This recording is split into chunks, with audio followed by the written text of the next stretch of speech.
JohnnyCannabis here with OhioCannabis.com, bringing you a special feature at one of Ohio's first hemp farms here.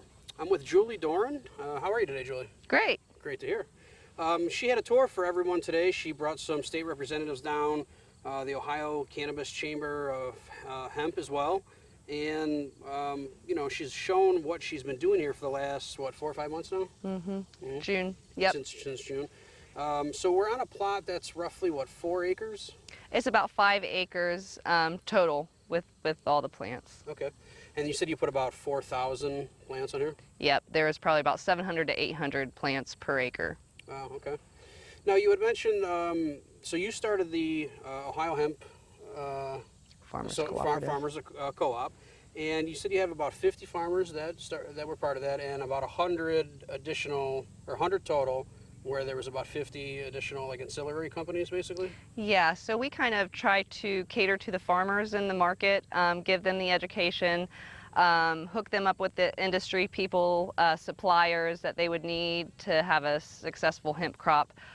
There's about over 50 farmers and about 100 members, so a lot of them are businesses and services, garden suppliers, lighting, greenhouse supplies, fertilizer, things like that the farmers need for a successful crop. So we try to push education and just educating the farmers on what they need and how they grow the plant and how to harvest. It's a whole new industry with lots of questions, so we try to kind of help them you know, understand it. And I mean, you've really been trailblazing this hemp industry since the beginning. You're hopefully going to be on your 3rd Hemp Fest this year. Yeah. Depending on if they'll allow events. Hopefully it's November 2nd or 3rd or something? Yes, we're going to have the Hemp Farmers Summit. It's November 7th at the Pickaway County Fairgrounds in Circleville. We did get it approved by the health department. Awesome. So we had to do that this year. And we're going to have it in 2 separate buildings, and we will have social distancing and stuff like that. So I'm not, you know, too scared or worried about the coronavirus, or, you know, that we're catering to that and taking precautions and making it available. But again, we're still just trying to educate that farmer about hemp specifically. A lot of these farm shows or something will have a class or 2 on hemp because of the interest, but it talks about all kinds of farming. All of the vendors and all of the speakers, everything there is really catered around the hemp industry. So just kind of, again, educating those farmers and giving them more input to make a better decision on whether they, you know, want to take a chance on this crop or not.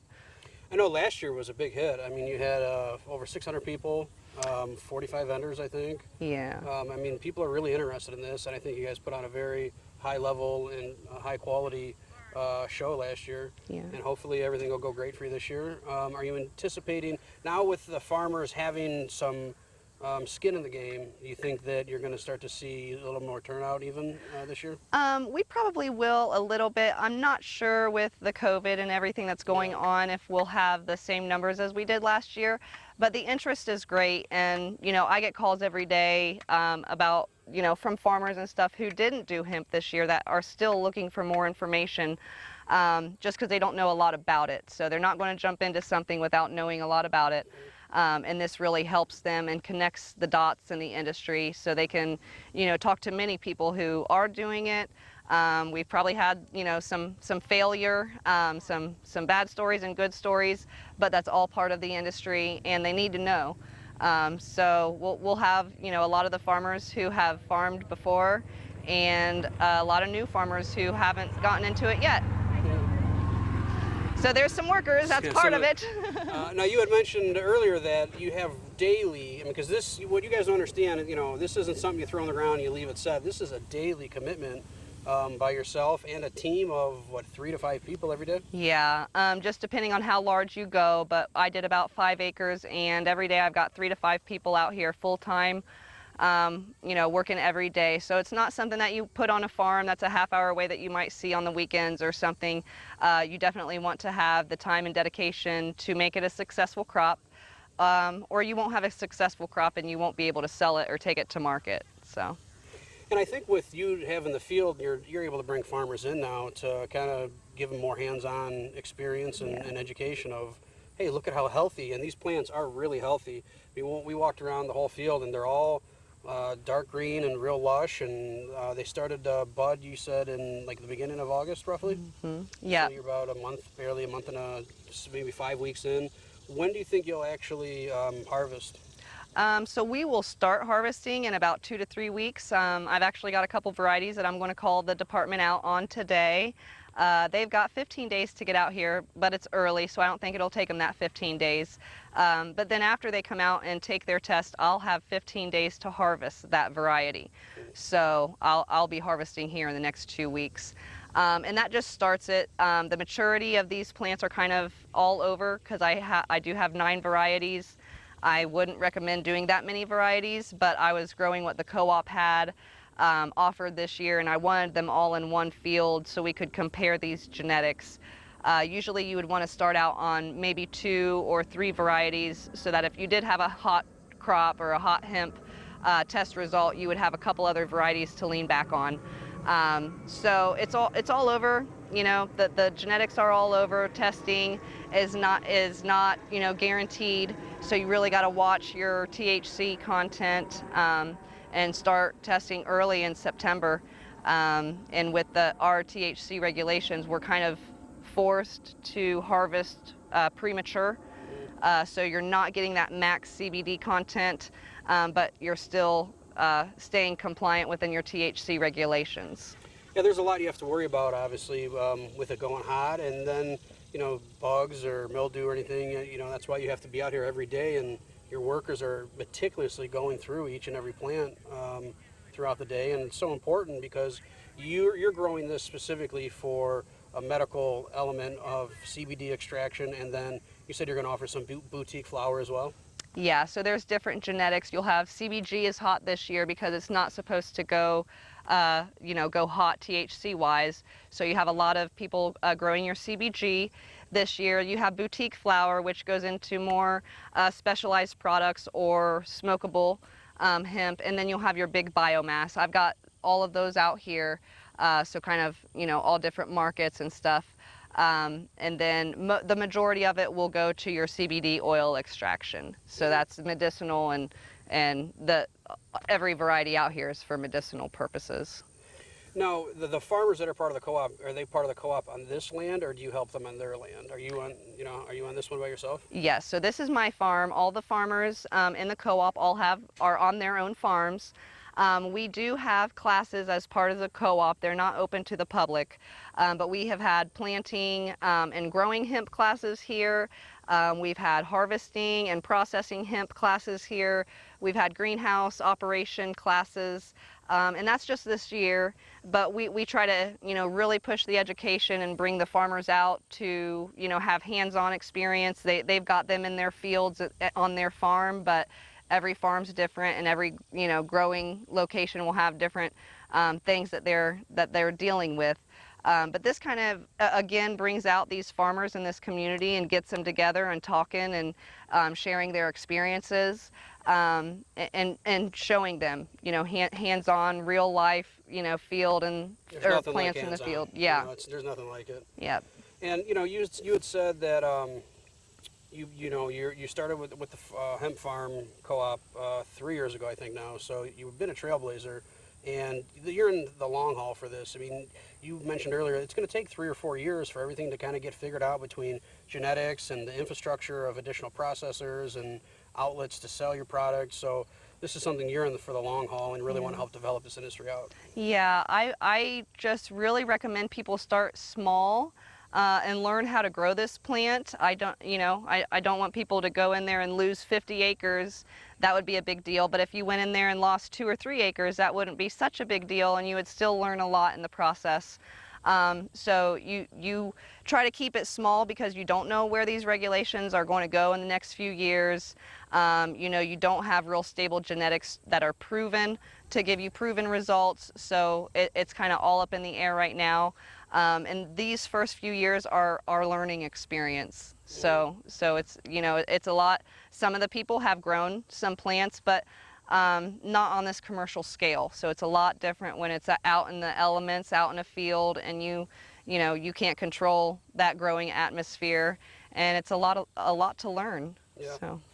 But even though it's early in the industry, if you grow healthy plants like this, you're going to be able to do something with the oil and the CBD product, or with the flower itself. Mm-hmm. So it might not be as profitable as some think, but if you grow good hemp, you don't have to lose money either. Right. So that's important. I mean, a lot of these plants, you see, they're all different heights because you got different strains. But I mean, this one's almost 6 feet tall. A lot of them throughout here are getting upwards of 6 feet tall, and they'll keep growing. What, another foot or two, probably Yeah. by you harvest. Yeah, just a little bit. Most of the vegetative growth is done, and then they'll start budding out and getting really thick and stalked out. So Yeah, they're going to really swell up these next few weeks. yeah. Nice. Well, hey, we really appreciate you having us out here. Good luck with everything. Like I said, you've been a trailblazer. Keep it up. Ohio needs you. We look forward to the Hemp Fest this year. We're definitely going to be there, and we wish you all luck. Thank you. Thanks. See you guys.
the hemp field at Trichome Crops Farm. This is the first year that I'm growing, and most people in Ohio, this is the first year that we can grow legally. So there's about probably 4,000 plants out here on about 5 acres. We spread them out. You can see they're really spread out, and that's because they will get pretty big. You can see some bigger plants behind here, and then you can have smaller plants too. It kind of depends on the variety. What you're looking at is the difference in these plants are really the stability, and the genetics just are not stable yet in this industry because it's a 3-year, 4-year-old industry. So it will take us, you know, a couple more years until you do have stable genetics where you can say that this plant is going to be this tall and produce this much per plant, but we're not there yet. So you can see different maturity rates. This one, the flowers are just starting to flower, so they're real small and spread out. And then this one, same variety, right next to it, the flowers are getting pretty thick and probably about 2 to 3 weeks from maturity to where we can harvest. So you'll have differences like this amongst one variety. Now in this field we have 9 different varieties, which I really wouldn't do personally. I started the Ohio Hemp Farmers Co-op, so I grew all of the varieties that we had to offer this year. I grew them all in this field so you could see how they compare in the same growing condition, in the same soil, and the same fertilizer, water, everything. So you can really compare genetics and see how they perform. Usually if you're a farmer starting out, I would suggest doing 2 or 3 varieties because you're so your risk factor of going hot is high, and that's when your THC gets too high for the crop, and then you have to destroy it. So if you do have 2 or 3 varieties, if you do have one crop fail, you'll have another, you know, 1 or 2 varieties to kind of lean back on. We do suggest that you start testing. I just sent out for my first test last week, so the first week of September, but you'll want to start watching these, because if your THC, you know, if you just look and say, well, this is mature, I think I'm going to, you know, harvest it in the next few weeks, that THC might be getting hot, and if they come out and test it, you're going to have to destroy that whole crop. So you really want to start testing early and watch your THC and your CBD levels.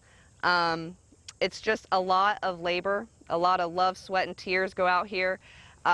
So if you don't have time, or if you're not close to your farm, or if you don't have people's help, it's a hard crop. Everything's done by hand. You plant by hand, you water, you know, by hand, or you get irrigation. You're pulling weeds. You'll see a lot of weeds out here. I have 3 to 5 people out here on 5 acres every day, full time. So it's really, you got to keep your eye, you know, on top of your plants, just because of that risk factor. And if you've got males, you know, you have to sex through the growing season. If you get males, you have to pull them out, or they can pollinate your females, and that's almost a failed crop. You can still save it, but you'll have more hemp seed oil than CBD oil. So there's a lot of learning. I just suggest that farmers start off on your minimum. We have a minimum of 1,000 plants, and that's a lot. That's a high minimum, I think, just as a new industry. But I would just suggest starting out at maybe 1,200 to 1,500 plants, growing it and seeing what it's like, and if you even like growing this plant, or if you can do it on a commercial scale successfully. It's not easy. That's one thing. I do warn a lot against the industry, that if you don't have, you know, the time, or are willing to put the time into it, just don't do it. This is medicine that we are growing out here. There is different hemp. Industrial hemp is totally different than this type of hemp. This is a medicinal hemp. We're growing for CBD. So it has to be top quality. If you don't have top quality, you're growing a medicine. So a lot of times your crop won't get bought or sold.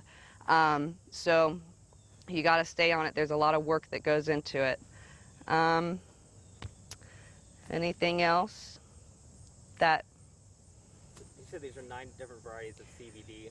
There's 9 different varieties in this field, so some of them I'll have like 5 rows of, some 3 rows of, but they're different, and you can see the different, like if you would walk down these rows, you'd see the different, you know, attributes. They've all got different attributes about them.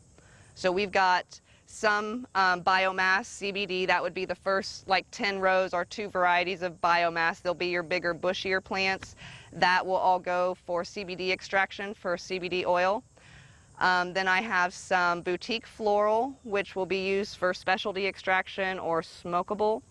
And then we have some CBG genetics. CBG is a new cannabinoid that it's not a new cannabinoid. Cannabis has over 100 cannabinoids. CBG and CBN and all these minor cannabinoids they're going to start looking at for different physical and health attributes. So they'll start specializing in certain products with those cannabinoids. But really, it's a lot about your terpenes. So each variety will have a different terpene profile, and terpenes is what gives you the different effects. So that CBD content or percent and that THC content or percent, it is important, but really that's not what gives you the different effects of each strain. That's going to be your terpenes. So each strain will have its own terpene profile, and that's where you'll really be able to grow for pain management or for diabetics or for inflammation. You're really going to be able to look at these genetics and zero in on certain terpene profiles where you can really pinpoint, a certain ailment or something that you're trying to take care of. So. Did you grow all these plants from seeds? So we, as a co-op, we have greenhouses. We've obviously got farmers, and then we've got processors. So we've got about 50 farmers, over 50 farmers in the co-op this year, our first year, and then we've got over 100 members. So about half of them are either associates who didn't farm this year, but they're interested and they need, more information and education on the industry, or we have services and business members, which they support you. So they're like gardening products, fertilizers, lighting, things like that are also members that support the farmers and give them the things that they need for this crop. So we do have greenhouses that started all of our seeds for us indoors. This year was late because of our licensing and the timing, but we did get in there just in time to get our seeds started. So we started them indoors in the greenhouses, and then we grow for the farmers. So then the farmers get trays of seedlings, and then you come out here. A lot of the farmers actually planted by hand. It's kind of like tomatoes. So, you're spacing them out like your vegetable crops and stuff like that. This is a lot to plant by hand. We do have a mechanical transplanter, but it is something that you can, plant by hand. You'll need some help. Did you do the whole field by hand? No, I have a mechanical transplanter. Actually, this whole field took us about 6 hours to plant on that transplanter. By hand, it would have taken us probably a week. And you didn't lose any seedlings in the process? No. The process was good? No. And when were they started in the greenhouse, and what's the ideal time to start in a greenhouse versus when you actually put them in the field? Yep, the ideal time would be around April. You want them probably at least a month. In Ohio, I wouldn't plant till the end of May just because of frost and everything, and you never know. End of May, early June, and you can grow further or plant further into the season, but you lose that vegetative growth. So these flowers, the first week or two of August, or these plants will start flowering the first week or two of August.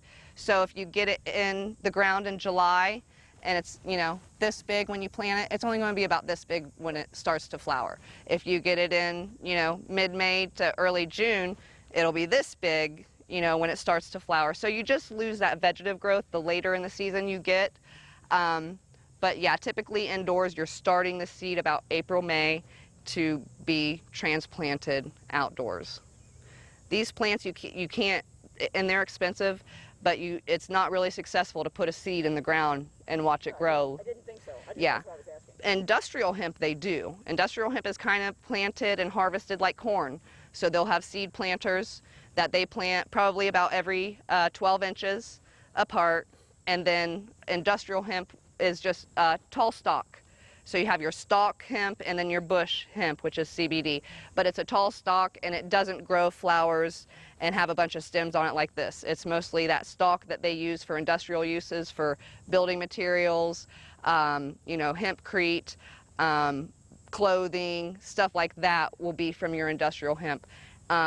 Industrial hemp produces your seed, so that's where a lot of your hemp seed oil comes from, or your hemp hearts, your hemp seeds that you eat will be industrial hemp. But this is all medicinal, and what we're growing here are buds or flowers, and then all of the CBD oil will be extracted from those buds or flowers. And what's the harvesting process going to be? So with these whole plants, what you'll do, most of them are you harvest them, you know, at the bottom of the stalk, and you hang them upside down to dry. So you can dry it in either an enclosed warehouse where you can control the humidity and the temperature and have fans on them. We'll be hang drying some in the barn. We've got fans and stuff hooked up in there where we'll have air circulation. We can open that up too. And a lot of your like smokable or boutique flower will be hung dry, where they'll take all these stalks off and cut these stalks and hook them on, so it's not a whole plant. Hook them on like a construction fence or something like that, where they just hang to dry, and then you'll trim all these leaves off as much as you can around that flower. By hand? By hand. Or they do have commercial trimmers, machines that you shuck all these flowers off the stem. I have a bucker in there, so I'll take this whole plant, dry it. It's got to be 10 to 12% moisture is what you're shooting for. And then you can take that whole plant in this bucker and just turn it, and it's got rubber fingers that take all the flowers off. And then you'll have, you know, a bulk bag of flowers, and then that will either, you can take them and trim them for your floral, or it goes to an extractor, and then that's what they extract and get your CBD oil from. And then they can make your different tinctures, lotions, you know, rubs, gel caps, any of your CBD products is where they're putting all these products from. Do you have any problem with insects and or mold or fungi or those kinds of other dangerous issues? Yep, this is all organic. So again, you're growing medicine. You can't spray any pesticides on it or anything.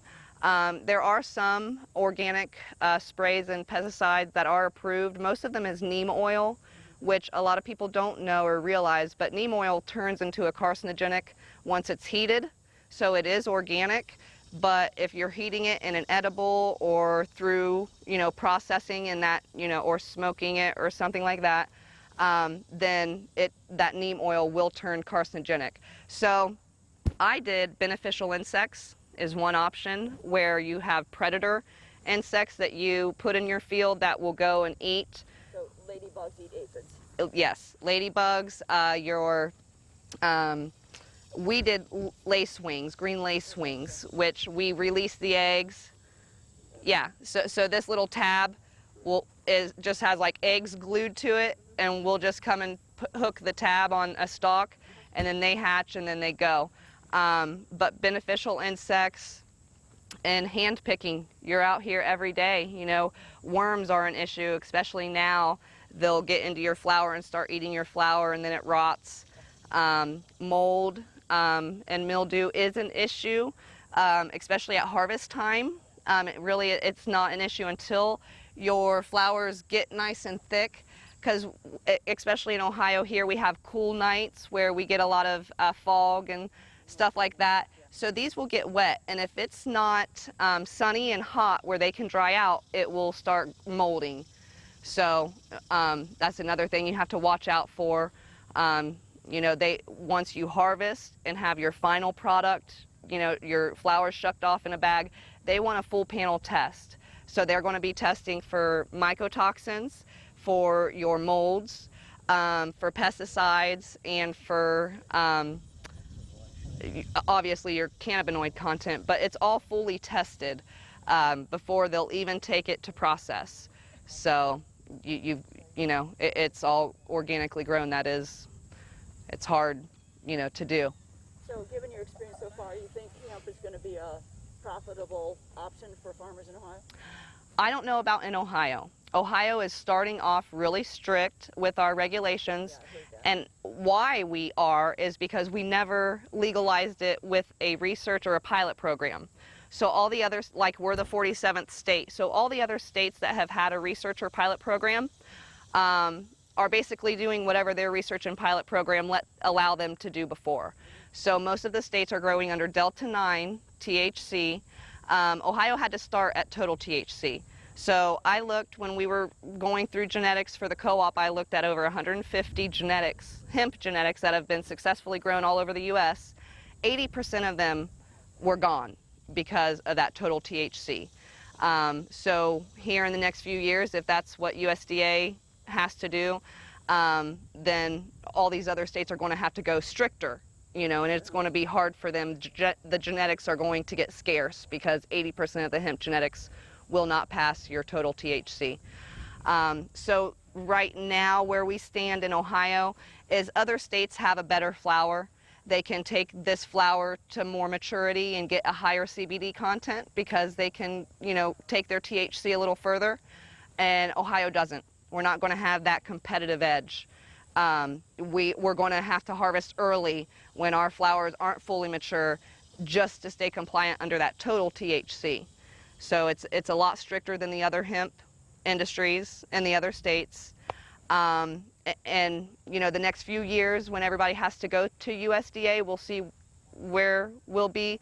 But just us starting off so strict, it really hinders our market. You know, no one outside of Ohio is going to want our product. They've got better product on the market, you know, because if they put money into it and you have a hot crop, now it's considered cannabis or marijuana. And it shouldn't be, you know. I don't know if on a federal level we just need to legalize cannabis in general, and you'll have your high THC market and your low THC market. Before, you know, marijuana and hemp, there was no marijuana and hemp, it was all cannabis. And your high THC was medicinal and your low THC was industrial. So even though we have bred these hemp genetics to be so low THC, we really should have more working room, maybe 1 to 5%, which I don't see them jumping to that. But that is really, I mean, a person doesn't get high and feel effects off of a small amount of THC. And really our bodies and every living being on earth, you know, whether you're a dolphin or a dog or a human, we all have endocannabinoid systems that work specifically with cannabinoids. And God wouldn't create us like that if he didn't want us using these cannabinoids. It's a healing herb, you know, and it is here for us to use, and our bodies are specifically designed to use and utilize it.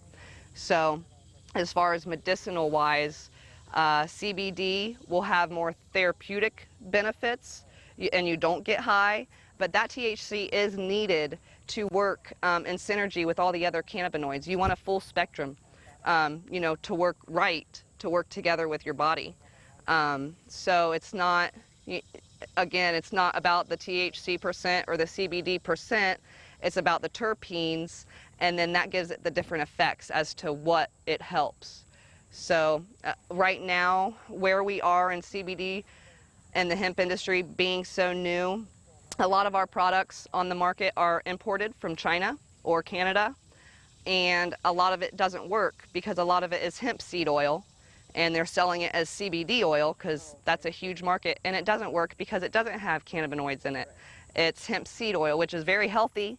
It's good for cooking, it's good for eating, but it's not going to give you the health effects, you know, that CBD will. So that's another huge thing is, you know, 60 to 70% of the products on the market are fake or, you know, just don't have that CBD content that they're selling it as, so people don't think it works. But that's not, you know, the case. So I would like to see a lot less imports and putting more, you know, time and energy into our farmers. We have the market. We can supply ourselves. If we need to grow by all these strict regulations, I want China and Canada or whoever else we're importing from to have to grow by these same strict regulations. You know, if they're cleaning up their toxic soils with industrial hemp in China and selling it to us as CBD oil, that's really not good. And who's watching that, you know, market? Who is watching them come in and testing all these products? It's not being tested. So that's, another issue, but how do you get around that? Well, that's federal level. So, Yep. What has surprised you so far? It really doesn't surprise me. I've been in the cannabis industry since 2012, and I know how much work it is, but that's what really surprises a lot of people that are new to the industry is they might have grown 10 plants before and think they have some experience or something like that, but once you grow it on a commercial scale, it's a lot of work and it's a lot of hand labor because it's organic and you're doing all of this by hand.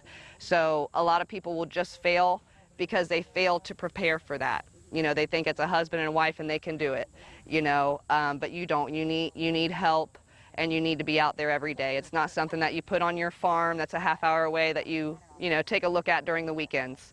You got to stay on top of it or it's just going to fail. Will you bring in extra help for the harvest then?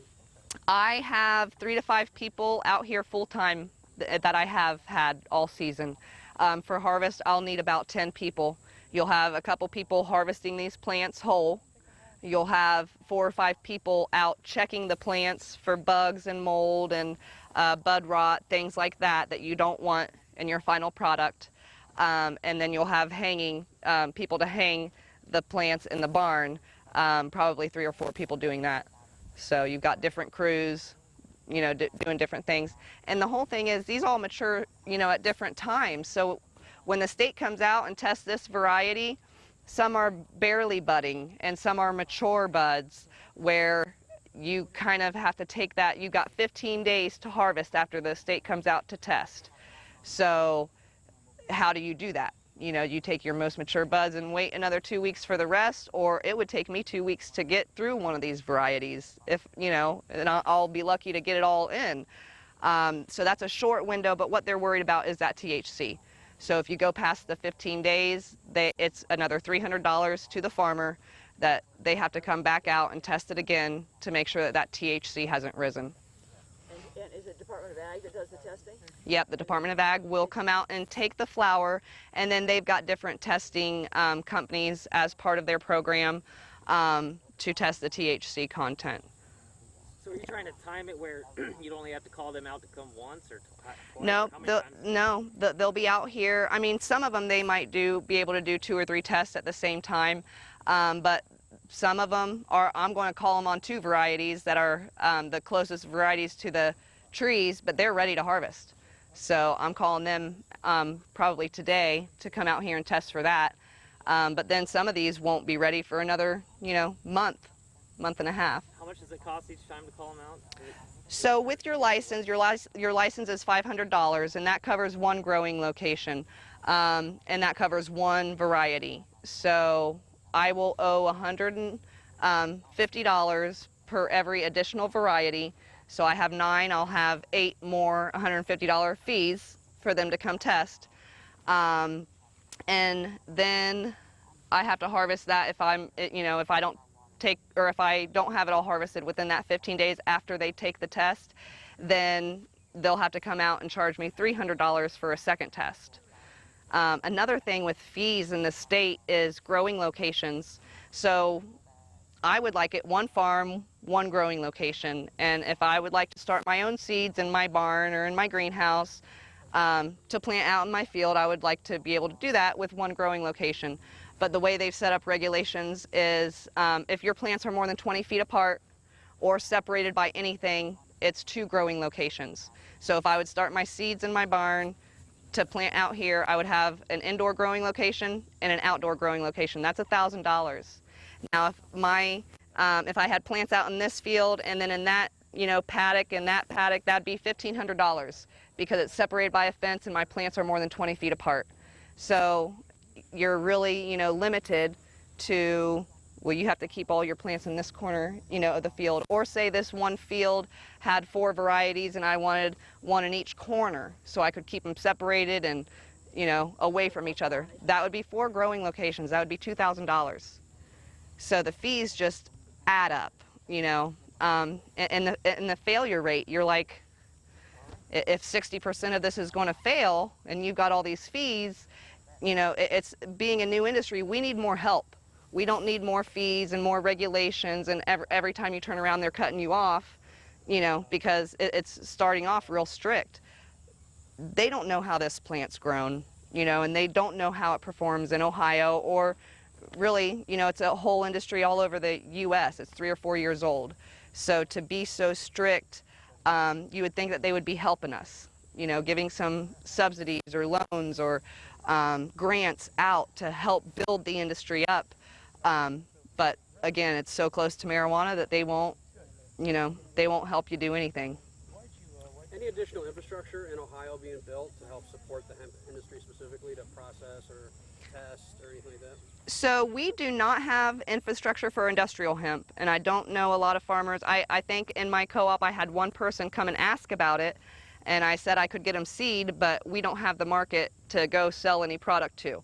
So a big issue is people that want to invest in the industry, or, you know, be in the industry, they won't invest that money because of the legality and how close it is to cannabis. And, you know, what's the government going to do? Are we going to change our minds next month? Or, you know, so to get an infrastructure and investors in here to really invest in that commodity crop, it really just should be legalized, so we're not, you know, it just hinders the whole market because they're not going to invest, you know, that type of money to build that industry.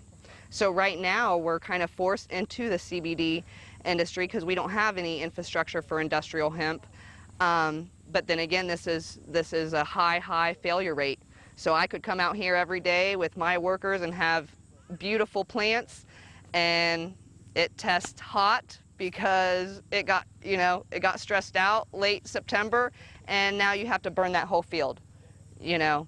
So there should be remediation options, because all of this THC can be processed out. If I extract all of the oil from this plant, I can totally take all that THC out through processing.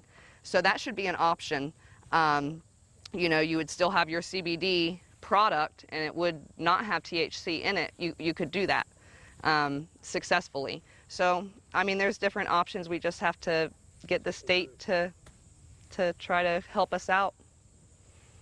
Can you talk about your co-op? Is it mostly Central Ohio, or is it all statewide, all over the state? Or? It's all over Ohio. This is the 3rd year we're having the Hemp Farmers Summit. And I really started that to help the farmers, because we don't know a lot about the crop, to try to help them be a little more successful. Just, you know, warn them about the industry, because it's not something you want to jump into and think you're going to make all this money. You're not, you know, going to make a lot of money in this industry, especially now. But I push education a lot to these farmers. So like this is the first year we have the Hemp Farm Co-op, but it grew. I didn't have any idea it would get this big. There's over 50 farmers and over 100 members, but that's because of the interest. There's huge interest, but I can't tell you how many people that we didn't accept in the cooperative, because they came in and they were like, well, we're going to do 50 acres or we're going to do 100 acres. And I'm like, that's a lie. It would be a huge liability for the co-op, but it's a huge liability for anyone to try to take that on the first few years that they're in a new industry. And where's that market at? Do you have it sold? Do you have a buyer? You know, and they tried to tell us at the beginning of the year, the Department of Agriculture, well, don't plant hemp or don't get in the industry unless you have a contract with a buyer. Well, there are no buyers, you know, they have to build that market.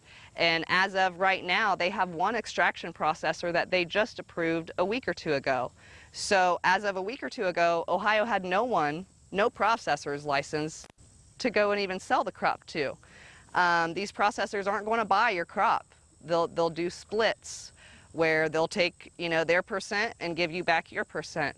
And then you better have a market to sell it in, you know. So I kind of formed the co-op to help the farmers. We can go together, we can buy our bulk seed, we get that cost down, educate them on, you know, how to successfully do this. And even if you have all the success and, you know, all the help in the world, last night we had a huge storm. I could have 300 plants down, you know, overnight. So it's just a challenge. It's exciting, You know, people are interested because it's brand new and a new industry and it just got legalized, but they're also trying to jump in and make it too big, too fast, and I just don't want to see them fail. So this is to help the farmers get involved, get their foot in the door, connect them with the industry. Through the Farm Summit, we'll have vendors there and speakers there, and it's all about hemp farming. So it has, you know, about nothing else but the people that you need to successfully grow a hemp crop. So who do you plan to sell this? So that Ohio processor you're talking about, or are you planning to sell Nope. it? Actually, we have 2 processors in Ohio that are working on getting licensed right now. Through the state, we've been told that they're probably not going to be open till January 1st. So of course they're coming out here to test everything, but to get your processing license, you have to have, you know, food grade facility, you have to have all these inspections, you have to have your insurance, and calling for inspections and you're ready and then you're waiting for the state to come out and it takes them 3 or 4 weeks because they're working from home. It's not moving along, it's not working. So that's another issue that we're thrown into is COVID, and you know, now we're working from home and we'll try to get our inspectors out there, and you know, you're just kind of thrown in the middle of it, and it's all a whirlwind right now, but we'll figure it out. It's a lot. There's a lot in the air and there's a lot of uncertainty, and that's, you know, with any new industry there will be.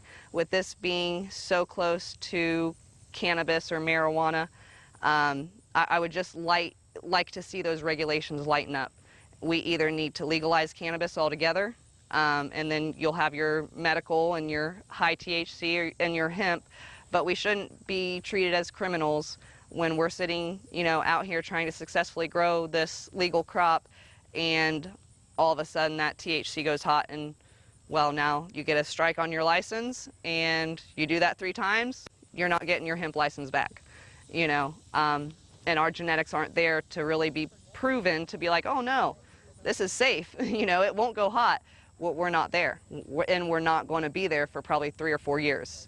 Could that work by just legalizing marijuana at the state level? Like, is Colorado able to do what you're saying? Yeah, so in states where they have adult use or rec, yes, they can remediate these crops to either not have any THC so they can still have a big CBD market, or hot hemp is a huge crop, you know, and on the West Coast and stuff where cannabis is legal, they would rather actually the lower THC and higher CBD, because I think they get a more therapeutic benefit from it, and they're not high. You know, a lot of people don't want that high, but still really benefit off the CBD, you know, health-wise. So it could be a huge market. But that's where your investors will come in. That's where your banking will ease up. We don't have banking, even in Ohio, and I've got my growing license and I'm totally legal. I've had 4 bank accounts shut on me because it's just so close to cannabis, and they don't want that business, you know. So it would just ease up the whole regulation process around hemp, and it's a whole new economy. It would build up so much opportunity all over the U.S., not only in Ohio. But you do need medical. You need medical for your children, for your seniors, for insurance to cover eventually, employer protections and employee protections. That's why you need a medical program. But we also need an adult use where we're not so, you know, what do they do to Monsanto and all their poisonous, you know, things that they're using on the food that we eat every day? What do we do to all these pharmaceuticals that are getting people hooked on drugs and pills every day, and then they can't get their pills and drugs anymore, and then they go to the streets? This alleviates a lot of that, and they spend billions of dollars keeping it illegal because of the benefits and what it can do. So. No, go ahead. Go ahead. I'm not trying. I have 2 questions. State Representative Erica Crawley. One is, when it comes to other states, you were just talking about you could get 3 strikes on your license and then it's taken away. Is that how it is in other states, or does other states have, like, you might get it suspended for a period of time, but you might be able to get it back? All the other states right now are going off their pilot program, so they're all going to be different. So a lot of times they'll make you destroy it, but they don't care. Or, you know, Tennessee, they ran out of time to test their growers last year, so a lot of them didn't get tested. They just called them and said, okay, go ahead and harvest. And this year, 10% of their growers will get randomly tested. So it's like, you know, and they're growing under Delta 9, so they're a lot more laxed because they've been doing this as a research and pilot program. They're all going to have, it's going to be strict, it's going to be harder on them because they're going to have to go back to stricter regulations with USDA. But, you know, right now, it's different in every state as to whatever their pilot program typed out for them. Okay. And then my second question is, how receptive has the Farm Bureau, Ohio Farm Bureau, been to you and what you're trying to do here? Not really at all. They've been a little interested. Again, no one's trying to help, you know, further the market or help the market. You know, no commodity loans or grants or anything like that. There's a lot of interest, so you'll get a lot of questions. But as far as support, you don't get a lot of support, and a lot of people don't want to be seen supporting this yet. You know, it's like still a taboo, and we don't know what what we're doing. So a lot of people won't really put it out there, you know, or you know, help or put their name out there because they're just worried about what other people are thinking. We need their help. Yeah, I'm sure. And I've learned a lot from Rep Brent on some of the challenges, and you know, I'm new to this. That's why I have a lot of questions. Juanita Brent is awesome. She is. She's the best.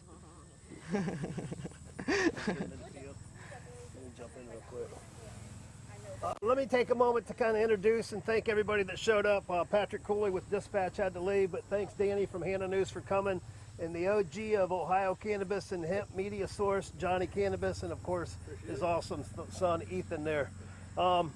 Representatives today, Representative Lightbody, Representative Brent, and Representative Crawley. We so much appreciate you guys coming out today and being a part of this. Julie's done an awesome job here, not to forget Paul. Papa Paul over here for the field he loaned us to create what's been created here. And Julie's done an awesome job. She did an awesome job covering questions and getting things going here. So once again, on behalf of the Ohio Hemp Farmer Cooperative and Cannabis Safety First, we thank everybody for coming out and being a part of this. Please feel free, to ask questions. If we can't get your question answered, we can give you a source or a resource or something to go to. Walk around and check the plants out. Contrary to popular belief, they all look green, but when you get close, you'll see like white flower tops, you'll see burgundy stems, purple stems over here. There's a couple good examples on the different varieties. Check out the thickness of some of them very dense, other ones are very slim and more long or so forth. So it gives you an idea. It looks like, okay, everything's hemp here. Well, everything is kind of hemp here, but all the different varieties. It's kind of like tomatoes. There's so many different varieties of tomatoes. So just kind of walk around the fields, check them out, take some pictures, get some photo ops. You got some media sources, as I said here, if you need to get something out to the masses. They've always done a great job and been very courteous of the industry as a whole. Again, thanks Senate Bill 57 for putting all this together and so forth. So enjoy whatever the rest of your stay is while you're here. And anybody's questions, as I said, reach out to us. Need anything at the State House or whatever, you guys are familiar with Julie and I being down there as much as we have. I think we lived down there for about a year getting this all going. So we thank everyone for being here today, and Thank you. yeah, and Mary as well, my lovely wife Wendy. So everybody, we thanks again, and please feel free to roam and enjoy. Thank you. Sweet dreams are made of this.